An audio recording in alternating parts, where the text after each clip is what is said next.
Gara-gara New iki. Lah jeneng kan asline kan Sony. Heeh. Ngarepe tak New kan New Sony akhirnya bar akhirnya. Lo gara-gara logone. Kendang karo suling. Logone bener-bener nik berarti. Bener-bener nini. Aja. Apa kok mbeng ngene iki? Sing apik aku seneng wis sampean, aku seneng wis. Nyanyi. Yuk pucane sih. Wah, gayeng tenan iki. Mas Darmiko ya. Kene nembang terus terima kasih kaya MC dangdut model. Mantan MC. Iya. Seneng ke gitu. Eten Mas. Sik loro. Oh, iya no. Ini. Pripun Mas. Ayo Mas Lidik, iki ana sing ngersake anu Mbak Niken. Siap. Iki lagu Kitil Sumilir. Kitir Sumilir, Mas. Kitir Sumilir. Oh. Nek urung teteh lah ya ngono kuwi. Ya kan ditulis. Kene lho. Coba ini. Iki juga tak aturake kanggo anu tantemu yang di rumah ya. Oh, siap. Dek Niken. Nggih. Tante Niken juga namanya. Oh nggih. Sama Dik Woro.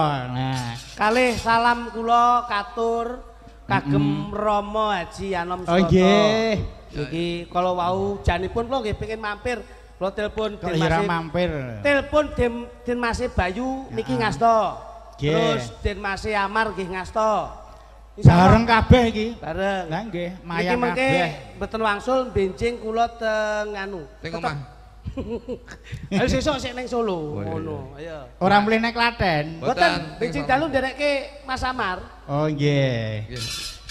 Ah nggih. Sing sik rencana jan.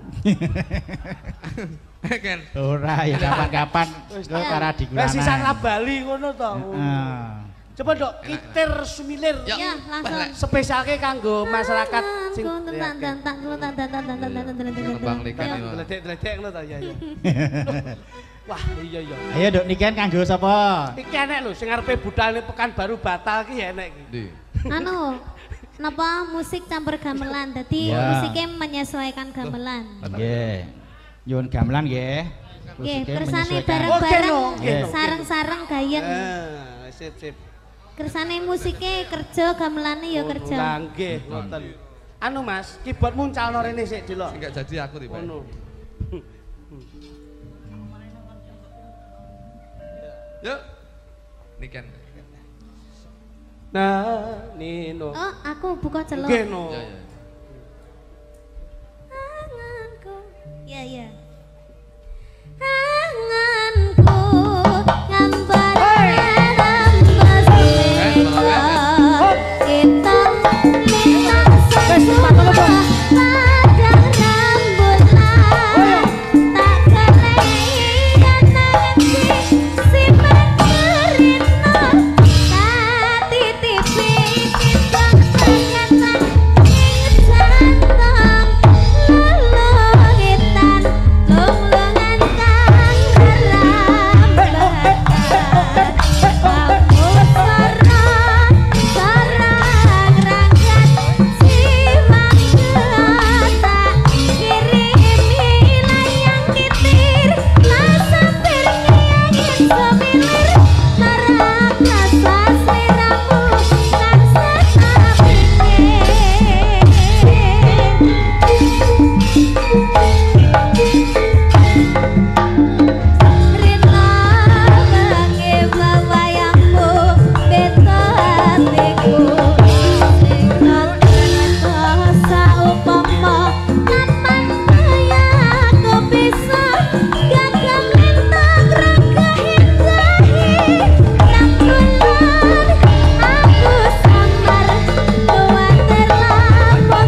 Terima kasih. Makasih.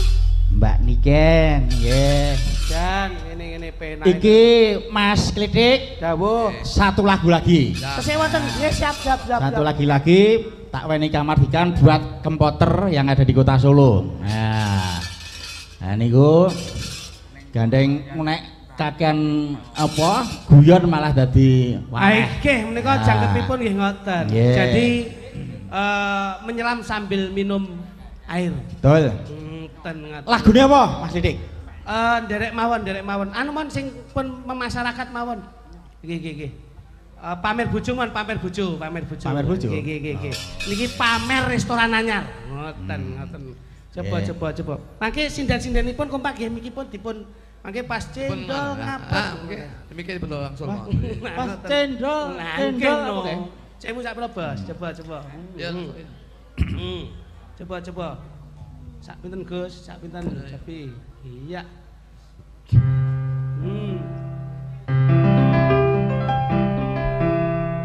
Dudu klambi anyar sing nang jero lemariku. Yo sindene engko woyo-woyo ya. Restoran anyar sing mbok pamer keneng aku.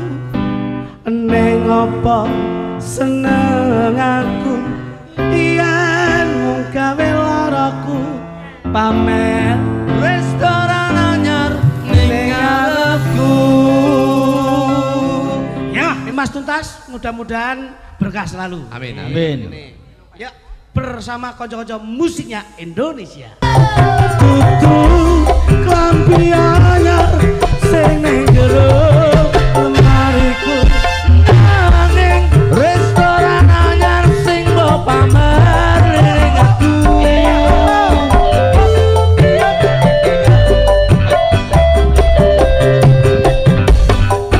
Kudu wangi mawar sing sasawang ning lipatku aku ngerti. Nangis sepatenku sureku telas kapas netes halo hatiku Mas Tuntas moga rame restoranku. Matur sembah nuwun Mas Klitik Kluthuk. Macange limbo. Iya, iki mau ganteng. Gaduk kula lan panjenengan namung mengemban amanah budaya. Insyaallah pelaku seni akan selalu ada eksistensi. Gumantung saking para-para penggede-penggede ingkang lenggah dalu menika. Nggih. Wonten lepate nggih Mas. Nggih. Bila wonten lajengatur nyuwun pangapunten. Nggih. Wonten uwal salah pangucap leh gegojekan kula kalih Mas. Namung saderma menungso limprah. Mugi-mugi sageta lumeber ing pangapura dumateng kula lan Mas Jo Kluthuk ing dalu menika. Kupat lepet boten liwat sedaya ndum slamet nggih Mas. Dik niken pamitan ra. Nganggo mic. Ngono. Kene ngadeg kene amor kono, amor Mas ngono lho. Nah, ngono. Kene banding ngono. Aja lali. Waduh iki ngesuk iki engko nek Mas Tuntas ulang tahun kok ya wayangan meneh. Amin. Mas Tuntas iki negor gedange wayangan kok. Lah iki engko aja sah samar. Iki engko nek kebone lair syukuran meneh. Engko nonton kebo sik, Nduk niken. Kidul kono ana kebo kebo bule. Kok keraton. Nggih. Terus matur sembah nuwun kagem Bapak Tuntas sakeluarga sampun nimbali kula wayangan kalih Om Klitik Kluthuk, Bapak Jatmiko sak rombonge mugi-mugi tansah panjang umur sehat. Pak Jatmiko sak rombongane. Kok sak rombong iki Mas Jatmiko bakul hik. Biyen bakul bakso wae. Iya. Kayakna pentole loro ra didol. Rak. Mugi-mugi tansah sehat selamat wilujeng kata rezekinipun mugi-mugi saged sambung seduluran. Amin. matur sembah nuwun. Menawi enten klentak-klentune kula nyuwun pangapunten. Wayah magrib budhal sembayang menyang kali jo nyangking timba. Mumpung sik urip kerep nanggap wayang besok yen tinimbang marang Gusti insyaallah munggah swarga. Amin. Aja mak ayo kowe lali ra kowe. Nggih, Mbah Nun Mas Tuntas. Nah, ngono. Mbah Nun Mas Tuntas nggih. Mek Mbah Nuwun tok to. Ya, makanya Ya sing dawa sithik ngono lho. ya enggak lah, terima kasih. Niku wau mung gojekan Mas Tuntas. Mbak beli mangke bau wonten Gojek kula sing kirang nuju Pronyo nyuwun samudra pasami. Alhamdulillah. Mas Tuntas sehat selalu, panjang yuswa kaya rezekine. Mudah-mudahan apa yang menjadi keinginan beliaunya rumah makan ini Taman Ratu Maluja ini insya Allah akan menjadi barometer percontohan dan jujukan warga masyarakat Solo dan sekitarnya. Amin. Dong luntas diwadahi tampah, Mas Tuntas semakin barokah. Amin amin amin. Mbah Nun, Ya, monggo. lanjut ke.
Padha kulangening kalbu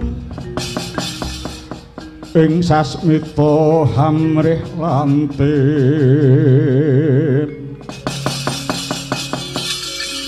aja pijer mangan Indra wong kaprawiran dan kahesti pesunen saranan ira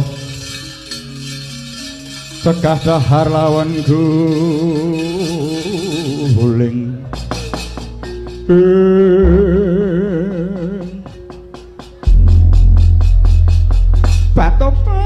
batobat iki tak waspadahake kaya sowane Pati Sengkuni padha becik sowanmu Suman. Inggih kasembuh berkah pangestu paduka Hyang Bathari. Raharja sowan kula mboten langkung ngaturaken sungkeming pangabekti kula mugi konjuk. Iya wis ulun tampa. Ora liwat pangestuku diage tampa nono ya Sengkuni nyuwun dhateng kapundi mugi dados jimat paripih. Ora ngono banjur ana parigawe apa? Dene sira sowan marang kayangan Dandang Mangoreh mara gagenggal matur bakal tak midhangetake kang Petela. Inggih Hyang Bathari. Sowan kula dinten mangke badhe nyuwun senjata pitulungan. Inggih mugi wonten kaparingipun Hyang Bathari sabiyantu dhateng lekas kula. Jalaran menika amrat tanggel jawab kedah madosaken kamulyan dhateng para Kurawa. Banjur metu dalan pinggon kulun kudu sabiyantu marang lekas Musuman. Inggih wiwit rikala semanten Pandhawa Kurawa menika ibarat lisah kaliyan toya Hyang Bathari. Sanadyan to sedinten dipun mur kaping 7 mboten badhe saged manunggal. Jalaran menika astunipun pepalang kamulyaning para Kurawa menika awit saking katrimanipun para Pandhawa. ingkang menika mugi wonten keparingipun penggalih paduka ngreridu dhateng lekas pakartining para Pandhawa jalan dinten menika para Kurawa nembe calan kekiyatan gembongipun Brahmacarah ingkang dipun agul-agulaken Kurawa dinten menika sampun pejah. Ora ana banjur sapa sing dadi agul-aguling para Kurawa sengguni. Inggih sinten malih menawi mboten tumenggung Nurdin M. Top lho nika. Menika sampun tewas kalian bayangkarining negari Ngamarta. Ingkang menika tumunten paringa sabiyantu Hyang Bathari. Jer Basuki Mabea. Lakoning panjangga kudu mawa pangorbanan. Banjur apa pituwase lamun ulun sembada nyrenakake para Pandhawa? Apa sira besok lamun wis tumeka wanci janji sira gelem dadi wadyabala ulun? Inggih, najan awret badhe kula sagahe. Kula menika sagah dados bala paduka Hyang Bathari. Watonipun kula pikantuk swarga donya liripun menapa? Sedaya pakarti kula ing alam donya menika saged kasembadan. Najan to benjang menika pejah kula kedah dados bala berkasaan. Inggih ta, benjang kedah nyemplung dhateng neraka jahanam. Pun mboten napa-napa. Ten mriku menika malah kancane mesti kathah. Ten neraka menika kancane kathah penyanyi, pesinden niku seneng kula. Pun. Yen ngono kowe saguh sengguni. Inggih Hyang Bathari. Lair batos sampun mantep aras wong sing ngadi dhateng paduka. Iya. Marang tenana sawetara ya sengguni. Tansah marpamoring suksma sinupwaya winahya ing asepi sinimpen telenging kalbu wong pambukaning warana barlen saking liyep haya bengal uyup pindha petating sukma sumusuping rasa jati dupi midhanget atur kasaganira Patih Harya Sangguni sigra patrap semedi Hyang Bathari Durga ica wujuding Bathari Pramoni wujud pandhita yaksa ingkang gegirisi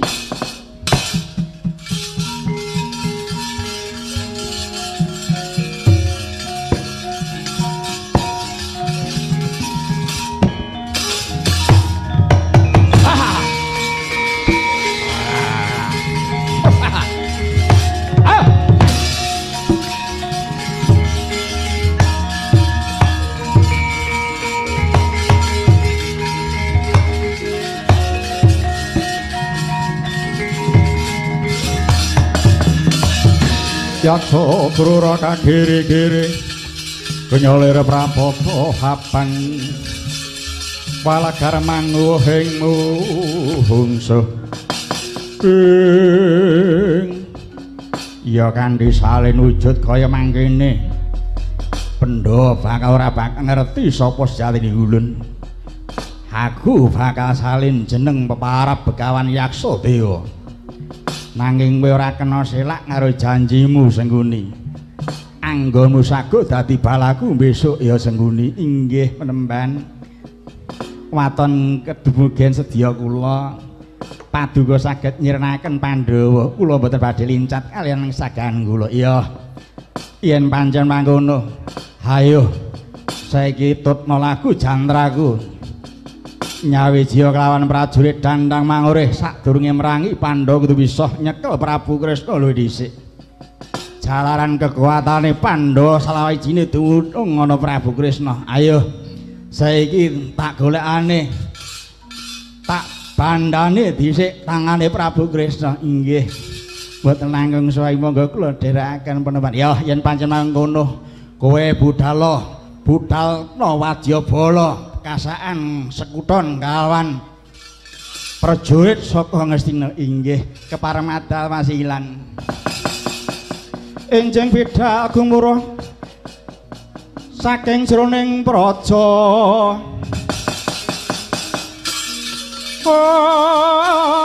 kung ingkang Balakuswa Prabu Sananira Lir Surya Wedalira Kaka ing Jalaniti arsa madangi jagat tuk punga-punga bahaning sapucak ing ukir merpabak bangsu mirat Asarata ing jero nyampet mega lan gunung-gunung